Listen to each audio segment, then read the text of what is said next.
be covering a topic named as subject and verb agreement, which is one of those topics in English which is highly recommended to be considered.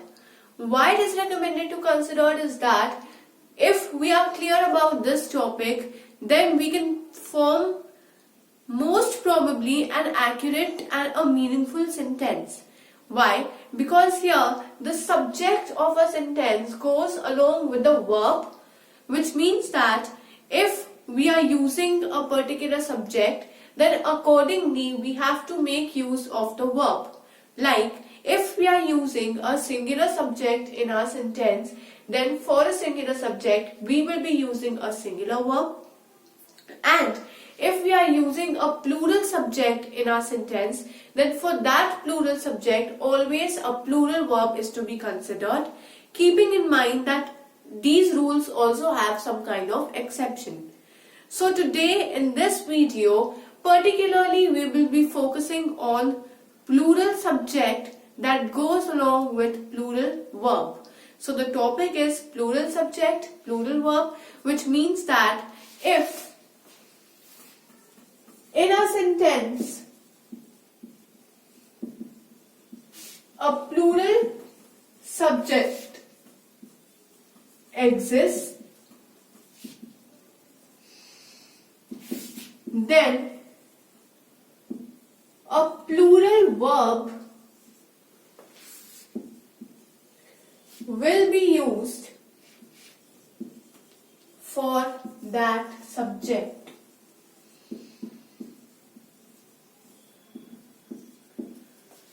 The most important thing that you need to remember is that if there is a singular subject, for that we will be making use of a singular verb. And if there is a plural subject, then for that plural subject we will be making use of a plural verb. A singular subject will have a singular verb, a plural subject will have a plural verb, but there are also exceptions to all this. Today we will be focusing on plural subject having a plural verb, and along with that we will also cover the exceptions in this case. So let us begin. First, we will be discussing the special cases of all these. The definition is clear. Let us understand this definition through the concept. Like, the simple definition example can be the boys are playing in the park.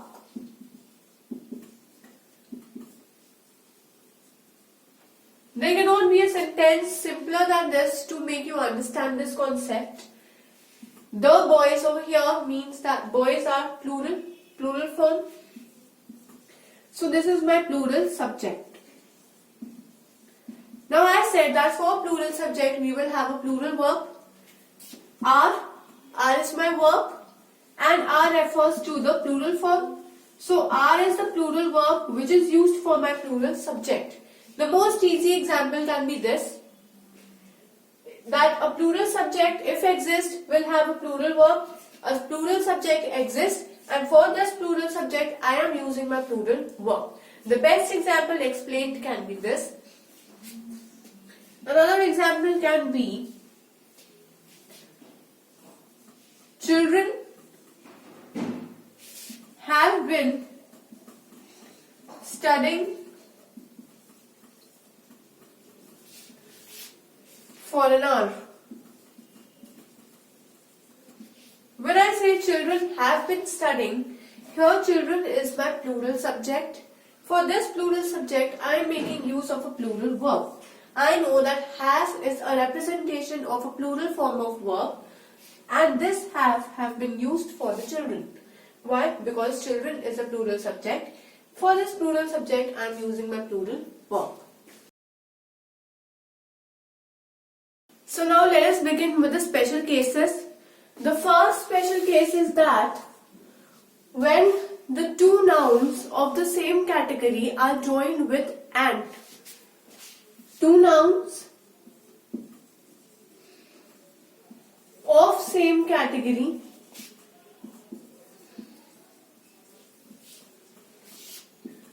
joined with and. When they are joined with and, then we make use of plural form. Like I say, a car and a train are the two means of travel. So when I say a car and a train, both are used for traveling purposes, which means that they belong to the same category. And when they belong to the same category, we make use of the plural verb. So with two categories, with the same category of two nouns, we make use of plural verb. So a car and a train. Another example can be a man and a lady were fighting in the market. So when I'm saying a man and a lady, both are in the category of human beings. A man is also a human being, so is a lady. So both belong to a same category. When they are belonging to a same category, we make use of plural verb. So even in this case, a plural verb is used. So this is the first special case. Now let us discuss the second special case. Second special case is that there are some nouns which act as adjectives. Or I can say there are some adjectives which act as nouns. So some adjectives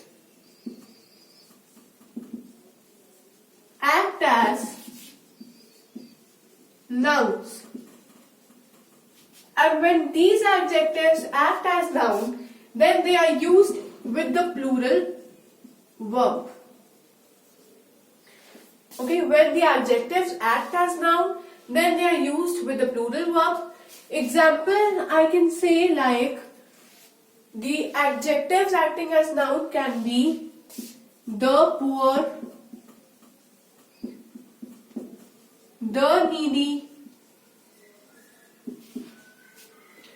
the rich.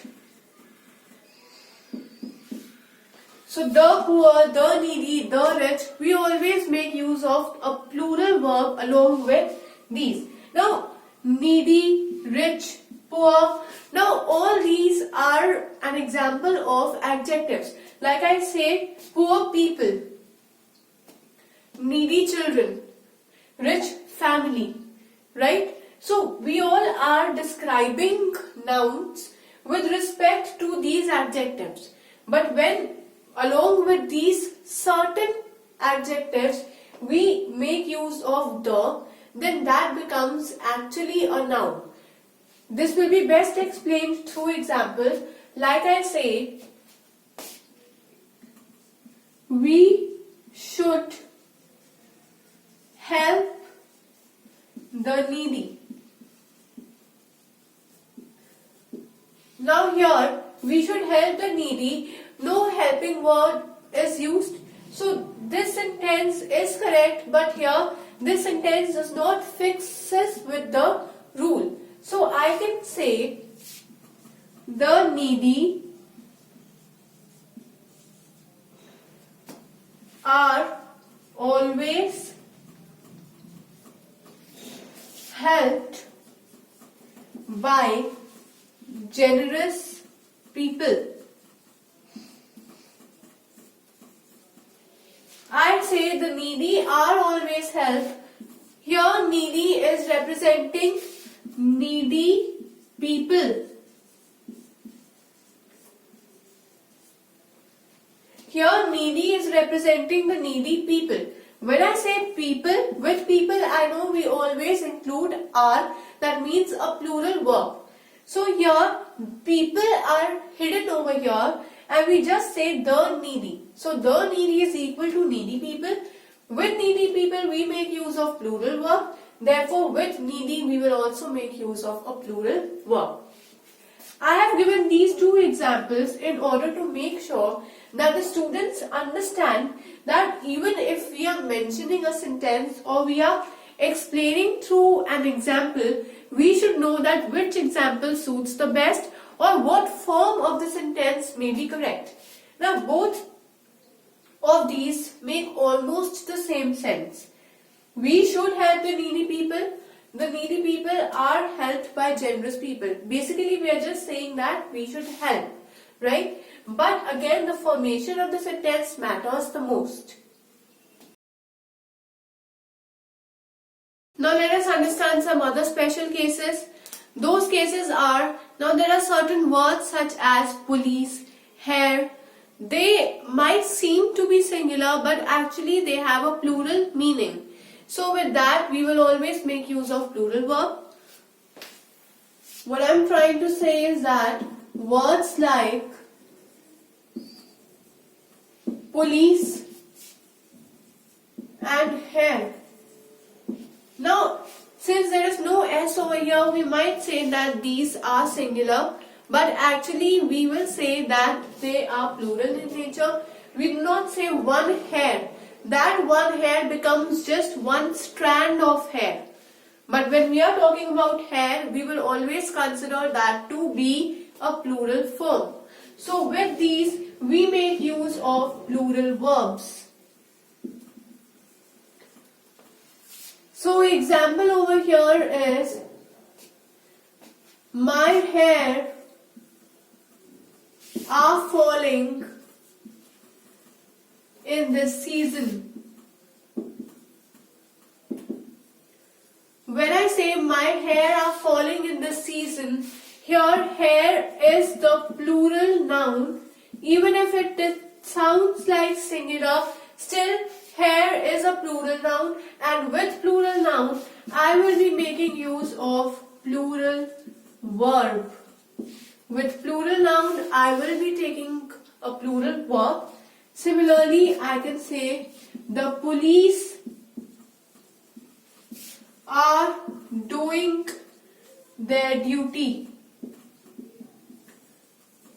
When I say the police are doing their duty, again over here this is my plural noun, and for this plural noun I am using a plural verb. So this is again a special case that even if it sounds like singular, the meaning is plural.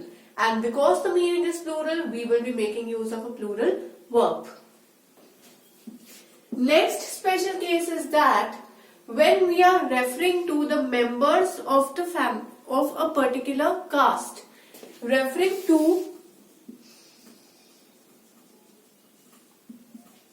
members of unit specifically, then again plural verb is used. When we are referring to members of unit specifically, then a plural verb can be used. This is best explained through example. The example can be, the caste are ready for their performance. When I am saying the caste is ready for their performance, here I am using are for the caste, and here I am referring to all the members that are belonging to that caste.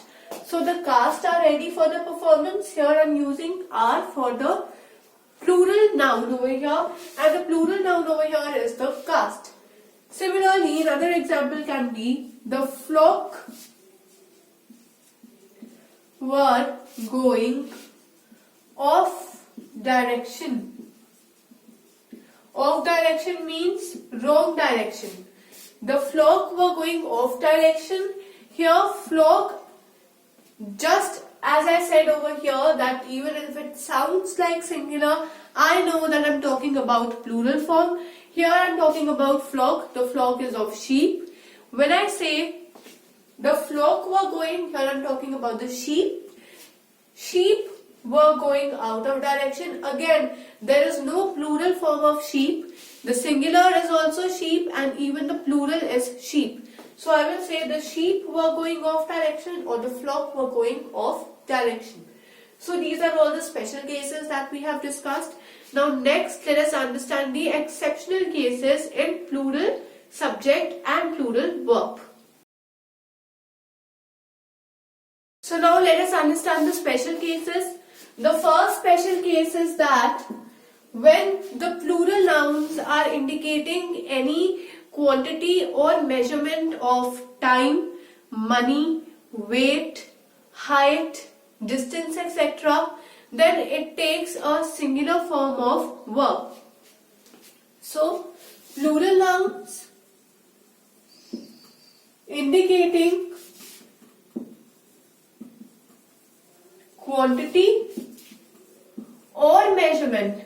You can either indicate quantity or it can indicate measurement of.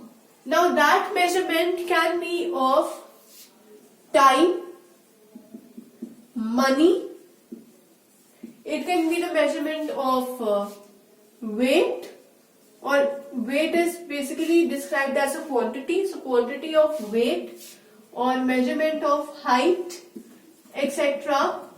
That will always take a plural verb with it. Sorry, singular verb with it. So this is an exception of a plural noun and a singular verb. Plural noun and singular verb, there is an exception to this case. Earlier we have said that for every plural noun we will have a plural verb. But here an exception has arisen that for a plural noun we are having a singular verb. Example, 100 rupees is a big amount for him. So when I am saying 100 rupees is a big amount for him, here 4 rupees I am making use of is. Now here 100 rupee, I am not just talking about 1 rupee, but instead I am talking about lots of money, that is lots of rupees, that is 100 rupees. So this is a plural form of rupee, but even for plural form I am using a singular verb.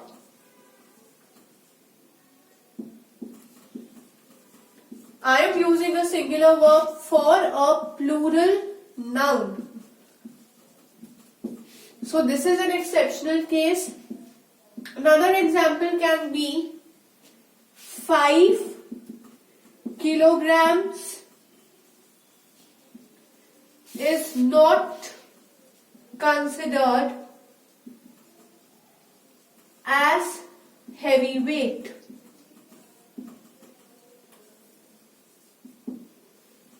When I say 5 kilograms is not considered as a heavy weight, here 5 kilograms is again a plural noun. Why? Because I am not just talking about 1 kilogram, instead I am talking about more than 1. So 5 kilograms I am using, but here again I am making use of a singular verb. And since I am using a singular verb over here, this becomes an exceptional case for the plural noun or for the subject-verb agreement. So this was the first exception. The second exception is that whenever we are making use of either or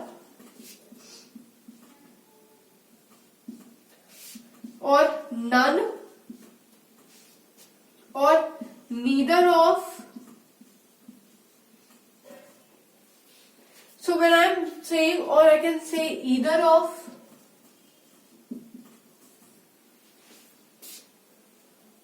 or I can say neither nor as well. So with these, we will always take a plural noun.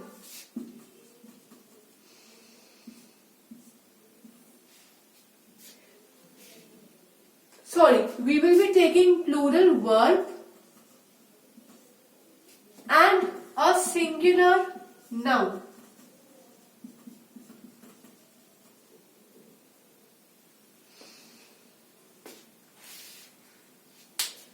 we will be taking a singular verb and a plural noun.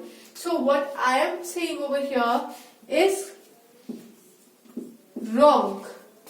Remember that these parts are quite confusing. People get confused over here, but we should not get confused. Remember that whenever we are talking about either or, none, neither of, either of or neither nor, there will be a plural noun. But for that plural noun, again, we will be making use of a singular verb. Make sure this is very important point to be made. Why? Because people often make huge mistakes over here in this point, and I can explain this with example, but first make sure that you know that when we are using terms like either or, neither nor, neither of, either of, in that case there will be a plural noun, but for that plural noun the verb will be singular. So the examples can be, first example can be, neither of my friends is willing to participate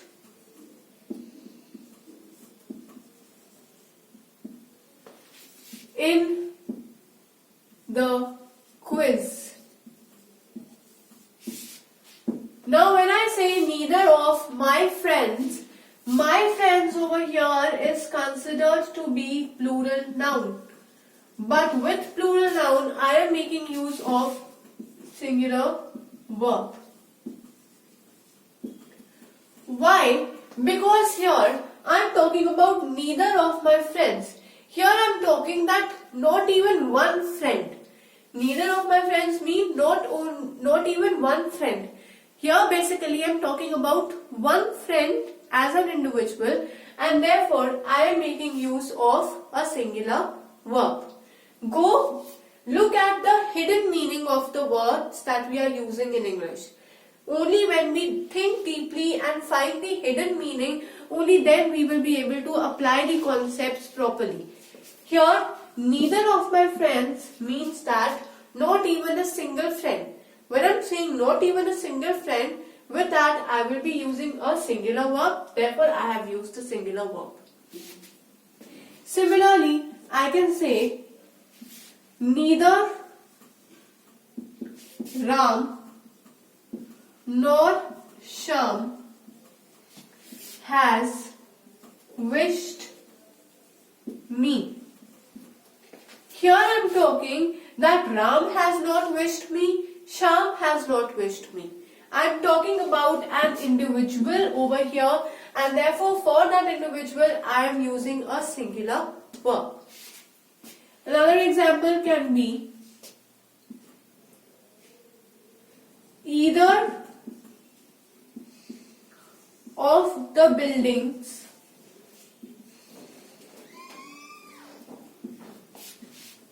is ready